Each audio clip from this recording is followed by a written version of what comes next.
Alors si on m'avait dit un jour que l'Army 7 pour le lancement d'une nouvelle version du Codexto ne contiendrait aucun taux et avec uniquement des croûtes, franchement j'aurais bien rigolé.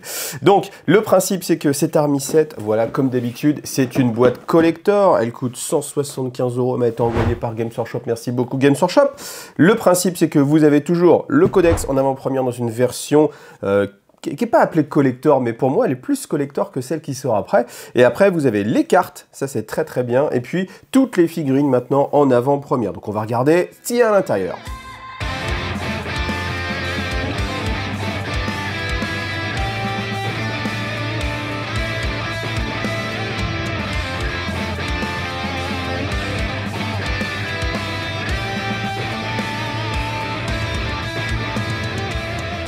Alors chose assez sympathique, c'est que vous retrouvez en fait une boîte qui est décorée et qui peut faire office, vous voyez même sur le côté, vous avez des petits designs comme ça, qui peut faire office de décoration. Moi je trouve que bah voilà, ça peut se tenir. J'ai gardé celle de... C'était quoi d'ailleurs, je sais plus, c'était celle avec les Black Templars où on avait l'illustration de la V3 de 40K et je trouve que c'est voilà, c'est assez joli. Donc le principe, pas de film plastique hein, comme d'habitude parce que c'est une démarche écologique maintenant. Alors pendant que je vous déballe ça, normalement, si vous êtes au taquet, la vidéo, vous la regardez à 11 h dès qu'elle vient de sortir, date à laquelle et heure à laquelle j'ai le droit de vous en parler, c'est aussi le moment des précommandes. Cette boîte, elle est à 175 €, elle sera en quantité limitée forcément. Vous avez un lien vers My Hobby Place qui propose cette boîte à moins 20 %, donc si vraiment vous la voulez, bah, mettez la vidéo en pause ou l'ouvrez une nouvelle fenêtre pour aller la choper directement. Donc bien évidemment, je vais vous montrer les grappes en détail, donc pour l'instant, on les met de côté, donc voilà, comme ça permet aussi de voir un peu quelles seront les futures boîtes. Donc on n'a plus, hein, ça c'est fini, il faut faire une croix dessus,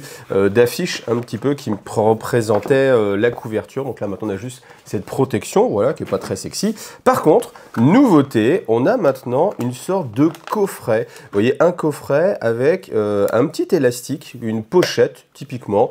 Typiquement ça ressemble aux pochettes qu'on a pour mettre des documents. Et ça c'est une très bonne chose, je trouve que c'est vraiment bien. Alors après, elle est vraiment très très light. Je pense pas qu'elle puisse... il faudra faire attention pour la conserver. Mais en tout cas, c'est très joli et c'est une très belle surprise.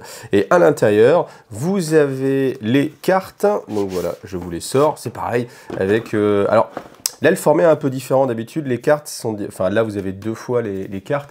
D'habitude, c'est un paquet qui est plus épais, mais moins grand. Donc... je sais pas, j'ai pas encore d'avis dessus. Je pense que peut-être je préférais un paquet un peu plus court en fait pour pouvoir le ranger peut-être plus facilement. Mais bon, en tout cas, elles sont là.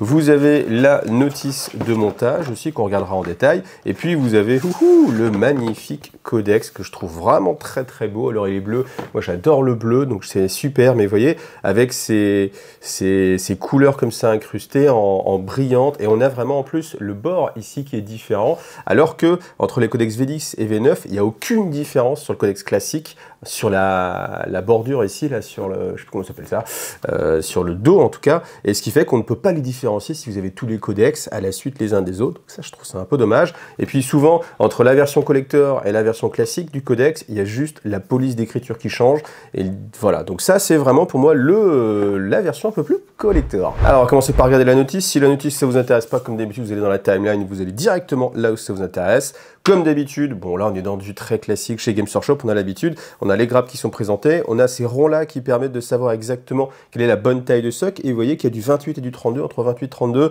bon, quand on n'a pas forcément l'habitude, on peut vite se tromper, donc faites attention. Et puis ici, vous avez toujours le code couleur, c'est-à-dire que en fonction de ce que vous voulez construire, vous voyez ici par exemple, j'ai le choix entre la version avec une sorte de bâton géant ou la version avec arc, et bien si c'est la version bâton, je construis tout ce qui est en bleu, et la version avec arc, je vais construire tout ce qui est en vert, voilà. Donc voilà, je vous laisse regarder un petit peu comme ça. En tout cas, c'est sympa parce qu'on a des nouvelles entrées pour les croûtes. Donc tous ceux qui ont toujours rêvé ou même qui l'ont fait, hein, parce que certains l'ont fait. Je sais qu'à une époque, là, il y avait un codex FanMed spécial croûte qui existait. Donc en tout cas, il y a des gens qui n'ont pas entendu cette version-là pour jouer full croûte. Peut-être que vous aussi, vous y avez déjà joué. Et puis là maintenant, eh bien, ça va s'officialiser. On peut avoir une armée 100% croûte. Alors après, je me pose toujours la question de est-ce que ça va être jouable, sous-entendu, est-ce que seules les unités croûtes peuvent s'en sortir? Je ne pense pas, hein, c'est vraiment pour le fun, pour le côté narratif. Mais en tout cas, justement, si vous jouez pour le fun, pour le côté narratif, avec des partenaires de jeu qui sont dans cet esprit-là, je pense vraiment qu'il y a moyen de faire des batailles assez sympathiques où justement on refocus un petit peu sur l'infanterie, sur les unités de base, plutôt que d'aller chercher les gros patrons et les primarques. Voyez. Donc voilà, on a les différentes figurines. Alors Krutox qui est vraiment beaucoup plus sympa que ce qu'il y avait avant. Là vraiment lui c'est incroyable d'évolution. Voilà. Donc avec différentes possibilités pour les monter aussi. Ça, c'est même les chevauchés. Alors, je ne sais pas comment ils s'appellent. Bon, on regardera ça après avec le codex vite fait. Et puis, voilà. Donc ça, c'était la notice de montage. Alors pour changer un petit peu, je vous montre d'abord la fiche en fait de caractéristiques des carnivores croûtes, comme ça vous pouvez voir comment on peut les équiper. Donc déjà, vous avez quoi qu'il arrive un long piquant qui va être le personnage un petit peu sergent, et après 9 à 19 carnivores croûtes. Les carnivores croûtes, vous n'avez pas le choix, ils sont équipés de fusil croûte, voilà, tir rapide 24 pouces, une attaque, 15 CT4, force 4, et puis dommage 1, voilà, donc très classique. Et puis, vous avez la possibilité pour le long piquant de lui mettre une carabine croûte, donc là, portée plus réduite, 18. Par contre, vous avez un dommage 2, et puis vous avez aussi la possibilité, toutes les 10 figurines, de mettre un lanceur de bombes filet, donc là, c'est déflagration, portée 24, D3 attaques, force 5 et dommage 1, voilà. Donc, évidemment, vous allez souvent jouer vous allez toujours jouer un lanceur de bombes filet, étant donné que ça n'a pas de surcoût, hein, donc autant le jouer, étant donné que tout est meilleur. Hein. Vous avez, vous échangez de tir rapide contre déflagration, mais bon voilà, vous avez du D3 tir, donc avec la force plus 1, c'est bien sûr un choix automatique. Alors, avec une seule grappe, vous avez de quoi faire 10 croûtes, voilà, donc on va regarder maintenant en détail. Alors directement les armes spéciales, enfin les armes classiques, là vous avez le fusil croûte, là vous avez la carabine, carabine qui est en une seule partie, hein. Vous voyez, il n'y a rien à coller en plus, et en fait ce qui est assez intéressant même, c'est qu'il y en a deux sur cette grappe là, donc ça permet de faire deux leaders un petit peu différents, parce que vous ne pouvez pas mettre deux carabines croûte au sein de la même unité, donc voilà, ils en ont mis deux, voilà, pour que ça change un petit peu, vous avez de la place, tant mieux. Là on a le lanceur de filet, voilà, qui par contre lui va être en deux parties. Et puis pour le reste, eh bien, je vous laisse regarder en détail. Comme d'habitude, la densité de la grappe est très bonne. Donc on a plein d'éléments, plein de petits colis fichés, de petits, voilà, je sais pas ce qu'on peut imaginer, on dirait une sorte de petit pistolet. Je pense à un petit pistolet, des couteaux, des petites grenades. On a des petites épaulettes qui peuvent venir se mettre comme magnifique protection. Les couteaux, voilà, les différentes têtes. On a plusieurs options, voilà, pour avoir des croûtes qui se distinguent un petit peu, parce qu'en fait, l'idée, c'est que comme vous n'allez pas pouvoir les distinguer avec leur armure, peindre des choses un petit peu différentes sur leur armure, étant donné qu'il n'y a toujours qu'une seule épaulette maximum, eh bien, il va falloir jouer un petit peu sur les postures, voilà. Donc après, on n'a pas une grande modularité sur les postures, mais on a quand même pas mal de choix. Alors, on va regarder maintenant le mentor de guerre croûte, donc vous avez aussi le choix. Option de base, il est livré avec arme à fléchette et trilame, donc arc à fléchette anti-infanterie 3+, assaut lourd, c'est assez étonnant en fait qu'on est et assaut et lourd en même temps. Je ne sais pas s'il y a beaucoup d'armes qui ont ce profil là, mais c'est très polyvalent. Portée 24, attaque D3+1, la 4+, force 4, dommage 2 quand même, c'est pas mal. Pistolet croûte aussi avec, le pistolet pour faire des petites attaques en plus. Et puis la lame de mentor, simplement CC2+, donc c'est bien, CC2+, force 5, c'est pas mal aussi, dommage 1. Et si vous ne voulez pas tirer, eh bien vous pouvez changer toutes les options de tir par sceptre acéré et crochet à proie, donc touche fatale, ça c'est très bien, CC2, force 5, PA-1 et dommage 2, voilà. Donc voilà comment se présente la grappe, hein. Donc autant dire que ça va être vendu dans une petite boîte et pas dans un blister. Donc en termes d'options, vous avez la double tête et puis bien sûr vous avez les différentes armes. Donc ça c'est la trilame, hein, voilà. On imagine bien une sorte de tri-boomerang, je sais pas comment ça s'appelle, un boomerang avec trois ailettes, voilà, avec des lames. Bon, ça ressemble à du Predator, hein. On est dans cette thématique-là. Les petites armures, enfin les petites épaulettes qui sont bien détaillées aussi. Ça, je vous le montre bien. Ensuite, vous avez le mentor d'épeceur croûte. Donc lui, aucune option, hein, vous êtes obligé de le prendre tel quel. Donc voilà, alors qu'est-ce qu'il est équipé? Le canon en scie écroute, donc une arme d'assaut, portée 12, 2 attaques, CT4, force 4, dommage 1. Bon voilà, on n'est pas sur des foudres de guerre.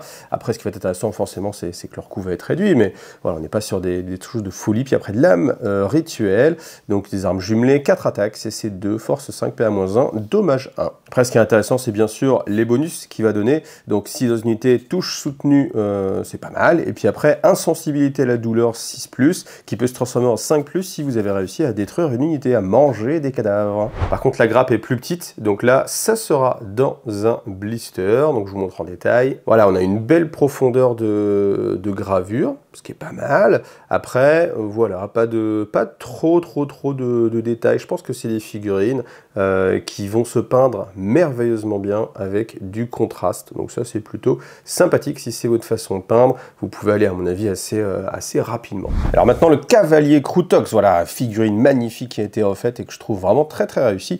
Donc là, vous pouvez les jouer en unité de 1 jusqu'à 3. Vous êtes équipé d'un canon à répétition, tir rapide 2, portée 36, comme il a une grande portée, le tir rapide va être assez efficace. Surtout, vous allez voir, hein, vous avez envie d'avancer, hein, vous avez éclaireur 7, le but c'est de quand même foncer vers l'adversaire.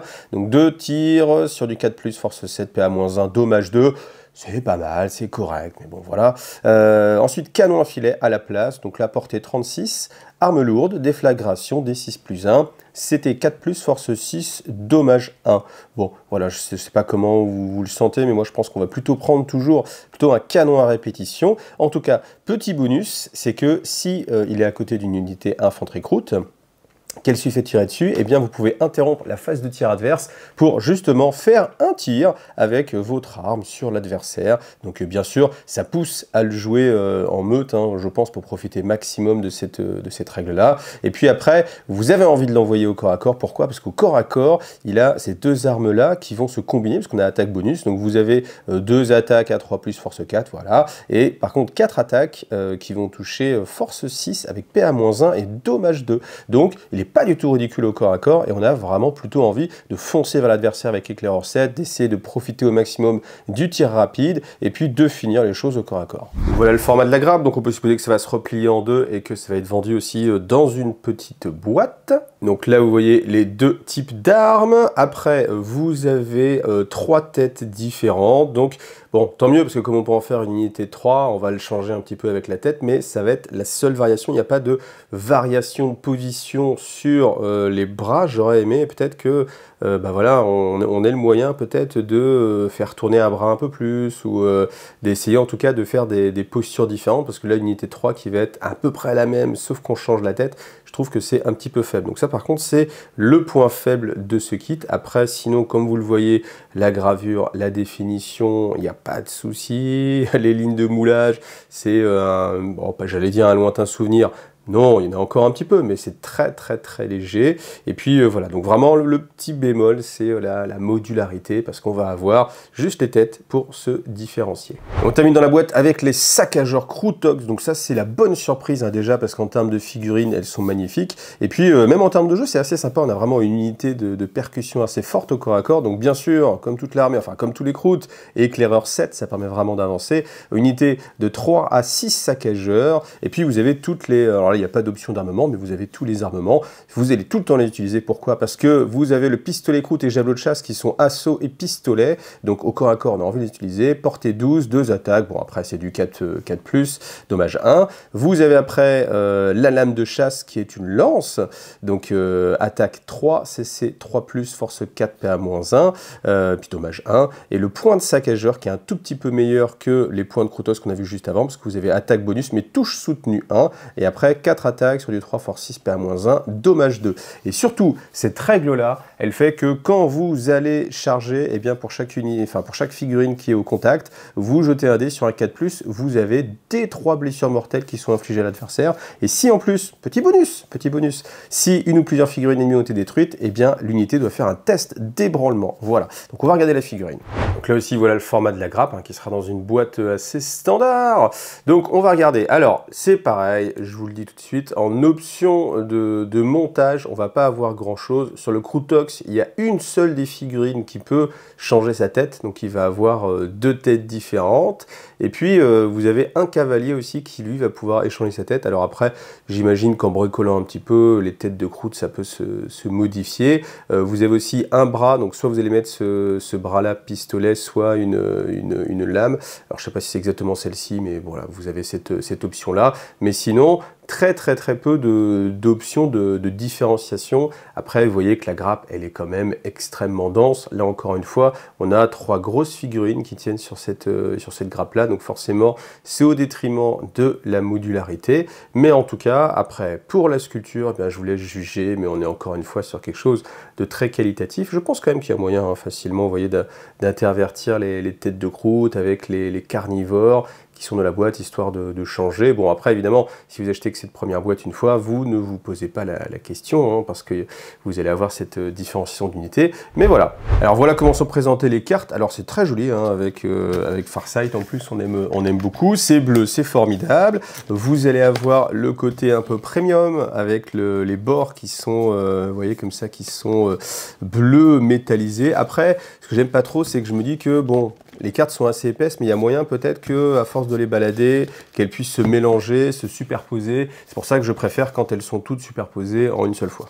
Et oui, là vous me disiez, bah non, ça bougeait pas du tout. Mais oui, mais c'est parce qu'il y avait ces cerclages de papier. Une fois qu'on a plus le cerclage de papier, bah oui, les cartes vont pouvoir se mélanger un peu plus. Donc, bien entendu, elle bénéficie du nouveau design, hein, avec la sauvegarde invulnérable qui a été remise ici en haut. Et puis vous avez voilà la construction assez classique hein, au niveau des cartes. Après, il y en a quand même énormément. Donc, bah voilà, vous avez le commandant, différents types d'armures, sabre de feu et terré. D'ailleurs, je vous rappelle que dans cette année, hein, il y a dans les anniversaires des magasins Games Workshop, vous pouvez récupérer des éthérés avec des pouvoirs élémentaires. Donc ça peut être assez sympathique. Bon voilà, il y a pas mal de cartes, elles sont assez jolies. Vous avez les fiches de patrouille, ça c'est aussi une bonne surprise pour ceux qui voudraient jouer uniquement en patrouille. Donc une fiche pour les règles d'armée, voilà, là vous avez le dos hein, qui est assez joli. À voir, je me demande d'ailleurs si ce seront exactement les mêmes cartes que vous pourrez acheter séparément par la suite, ou si là on a aussi une version un petit peu différente. Donc l'effet des différents drones, voilà. Et puis vous n'avez pas les stratagèmes, et ça c'est quelque chose qu'on peut reprocher hein, très fortement, c'est que vous avez malgré tout besoin eh bien, de votre codex, ou d'une fiche à part, ou d'une application, parce que les cartes ne suffisent pas, étant donné qu'il vous faut vos stratagèmes quand même, et vos choix en fonction du détachement que vous allez jouer aussi. Donc voilà. Une petite dernière chose, vous avez aussi les fortifications, voilà, qui sont directement aussi en carte. Ah oui, alors petite mauvaise surprise que je viens de me rendre compte en mettant justement pile les cartes, eh bien c'est qu'elles n'ont pas le même format. Ah ouais, c'est assez incredibles. On a des cartes voilà, qui n'ont pas le même format. Donc toutes celles avec les drones, enfin ouais, il y a les commandeurs aussi, etc., les QG, les fiches techniques de patrouille, je ne sais pas si c'est volontaire ou pas, honnêtement je ne pense pas. Eh bien, elles n'ont pas le même format, vous voyez, elles sont un petit peu plus petites. Je ne sais pas si ça peut se voir, enfin vous devez le voir avec là la couleur, j'essaie vraiment d'être Vous voyez, en bas, c'est tout au même niveau, et ici, c'est pas au même niveau. Donc, vous voyez, on voit que ça dépasse aussi un petit peu là, vous voyez, là, sur le côté. Donc, ça, c'est la mauvaise surprise. Je sais pas si c'est volontaire ou pas. Je pense pas que ce soit volontaire. Donc, bon, après, il vraiment que si vous mettez ce genre de carte dans des protèges, peut-être, et encore, je sais même pas s'il y a des protèges-cartes de cette taille-là. Ça doit exister, vu tout ce qu'il existe. Mais c'est un petit peu dommage. Bon, après, du coup... Ça m'a dit, je me suis dit, est-ce que au final, comme la taille est un tout petit peu plus petite, est-ce qu'il faut vraiment faire gaffe à quelle carte on met à gauche, on met à droite? Bon, non, là j'ai mis que les grandes cartes, et les grandes cartes rentrent aussi bien à gauche qu'à droite. Mais vous voyez, dès qu'elles sont plus attachées avec le papier, bah voilà, ça va s'intercaler, se mélanger un petit peu. Bon, voilà. C'est pour ça que je préfère vraiment une pile plutôt que quelque chose où on met à gauche et à droite. Ça va être plus rapide à ranger, plus facile à manipuler. Ensuite, dernière chose qu'il nous reste à voir dans cette boîte-là, c'est le codex que je trouve vraiment très joli, même si encore une fois je vais râler, mais j'aimerais bien qu'on ait à chaque fois toutes les éditions une nouvelle illustration et pas reprendre des illustrations qui existent déjà. Alors c'est sympa parce que c'est vrai que c'était dans les premières couvertures qu'on avait eues, hein. C'est pas la première illustration du codex, mais bon, bah voilà, du coup si on est collectionneur et qu'on l'a déjà, on l'a déjà. Donc le fait de... Ah, c'était... Bon voilà. Le sommaire, comme d'habitude, assez bien détaillé avec ces petites icônes, vous avez l'habitude maintenant, 115 pages, voilà. Alors je vais vous passer assez rapidement, le but c'est pas de faire ni l'explication du lore, ça je vous le ferai dans une vidéo séparée sur Wargame Lore IGTV, pas sur cette chaîne-là. Pour ceux qui ne savent pas, je fais beaucoup de vidéos lore et qui sont disponibles sur une chaîne séparée, je vous mets le lien, vous avez le lien dans la description de la vidéo, donc ce sera voilà ce moment-là. Ça va pas non plus être une analyse fondamentalement poussée des règles, étant donné que là pour l'instant j'ai pas encore le temps de lire un peu ce codex, et puis que certains vont sans doute trouver que mon expertise taux n'est pas suffisante, mais je regarderai. En fonction du temps, je vous ferai peut-être quand même une petite analyse, parce que les taux, c'est quand même une armée que moi j'aime beaucoup et que j'ai pu jouer un peu plus que les autres, donc voilà, il y aura moyen de donner quand même son avis. Et puis bon, voilà, des illustrations. On a quand même, ah si, quand même, voilà, ça c'est une nouvelle illustration, je pense pas l'avoir déjà vue. Tiens d'ailleurs, oui, ça me fait penser à un truc. Ah oui, un truc, bah ça c'est très sympa en fait, parce que là on a vraiment des... Moi j'aime bien avec les nouvelles illustrations, ça on a des nouvelles entités Xeno, je connais pas du tout ces créatures-là, voilà, hop là, sans le reflet c'est encore mieux. Et en fait, ça me fait penser à quelque chose que j'avais envie de dire, c'est que je pensais que d'année en année, d'édition en édition, enfin j'aime vraiment beaucoup ce dessin, c'est hyper inspirant je trouve, je pourrais rester une heure dessus, donc on va le passer, mais je pensais vraiment que d'édition en édition, à chaque nouveau codex, on allait avoir eh bien, une nouvelle faction alliée, parce que vous savez, le but de l'Empire Tau, c'est de rassembler en fait la galaxie pour le bien suprême, et on a eu d'abord les Croûtes, après on a vu les Vespides, et je me pensais vraiment qu'à chaque édition de nouveau codex, on aurait bah, typiquement des nouvelles unités d'un autre type, d'une autre race en fait, d'une autre espèce extraterrestre, et ah bah tiens, ça c'est marrant en fait, le Soulion, voilà, je regarde, mais ça ressemble un peu quand même, hein. Ça ressemble quand même, non? C'est la même entité? Parce que là, on a l'impression vraiment que... Bon, là, je suis désolé, hein, je suis plus dans le lore, mais... Enfin, on a l'impression que là, ce personnage-là, cette créature, elle tient le sceptre qui est ici, là, et que c'est une créature un petit peu debout, alors que là, ça n'a rien à voir. Les mains sont un petit peu différentes, en plus. Alors, est-ce qu'on a les mâles et les femelles? Voilà, les femelles, c'est la diplomatie. Les mâles, eux, ils sont plus costauds, donc on les monte. Je sais pas, mais bon, peut-être que je le lirai. En tout cas, ça, c'est intéressant. Moi, j'aime bien quand il y a des petites choses comme ça de lore. Voilà. Donc oui, et en fait, non, et au final, ils ont plutôt spécialisé les croûtes et rajouté des unités croûtes. Les Vespides, ça n'a pas été développé plus que ça, et puis on n'a pas d'autres entrées, même si vous pourrez me dire, oui, effectivement, voilà, ça c'est la patrouille, hein, la boîte de patrouille qui va vous être proposée, on a déjà les cartes aussi dedans, même si vous pourrez me dire, bah oui, mais en fait, au final, la nouvelle créature qu'on vient de voir, là, bah, c'est au final une nouveauté, voilà. Donc je passe un petit peu rapidement les règles, on regardera ça en détail, mais en tout cas, ça vous permet de voir la construction un peu du livre, du codex, j'allais dire du livre d'armée, du codex. Donc si quand même les différentes façons de jouer, donc le Koyon, le Monka évidemment. Encore une fois, ce qui est bien, c'est que ce n'est pas réservé aux enclaves Farsight, par exemple, vous pouvez vraiment choisir comme vous voulez, 4 de riposte, voilà, les meutes de chasse croûte, donc on a des bonus, donc vous pouvez jouer totalement croûte si vous avez envie, parce que maintenant il n'y a plus de limitation dans ce que vous voulez choisir, c'est-à-dire que vous pouvez jouer que des croûtes si vous avez envie. Maintenant, voilà, après, est-ce qu'en termes de jeu, ça va être suffisant? Encore une fois, je pense que ça va être compliqué, surtout si vous jouez avec des gars ou des filles hein, qui optimisent un petit peu trop leur liste. Je pense que les croûtes, juste full croûte, ça me paraît difficile. Bon, après, voilà, hein, peut-être qu'il y a des combos qui vont sortir. Voilà, donc il y a quand même pas mal d'unités, ça c'est bien parce que pour une armée qui était récente, oui il y a 20 ans, ouais, c'est une armée qui venait de sortir, qui était nouvelle, il y avait peu d'options, là maintenant au fur et à mesure des sorties, on a quand même vraiment pas mal d'options, des véhicules un petit peu différents, pas mal d'exo-armures, même si on n'a jamais assez, moi j'aime beaucoup les exo-armures, c'est je pense l'intérêt un peu des taux, c'est de jouer justement ces exo-armures, c'est pour ça qu'à l'inverse, hein, les croûte, c'est pas trop ma tasse de thé, mais au final, ça offre vraiment une saveur différente. Donc voilà. Donc les parties Crusade, qui a l'air assez développée, mais en tout cas, ils font un super boulot à chaque fois. Alors celle-ci, je les ai pas lues, mais je sais que celle que j'ai lue, c'est vraiment poussé. Hein. J'avais lu celle sur les tyrannides. Il y a quand même moyen de vraiment jouer uniquement en mode Crusade et de prendre du plaisir. Voilà. C'est une part de jeu vraiment en soi. Alors moi, je trouve que ça rajoute vraiment des couches. Alors je vous laisse sur la valeur en points, mais vous excitez pas trop parce qu'on a l'habitude qu'à chaque fois que le codec sort, il y a tout de suite un correctif sur les valeurs en points. Mais bon, voilà, je vous laisse regarder. Qu'est-ce qu'il y a d'autre après? Après, il n'y a plus rien. Donc voilà, on va rester là.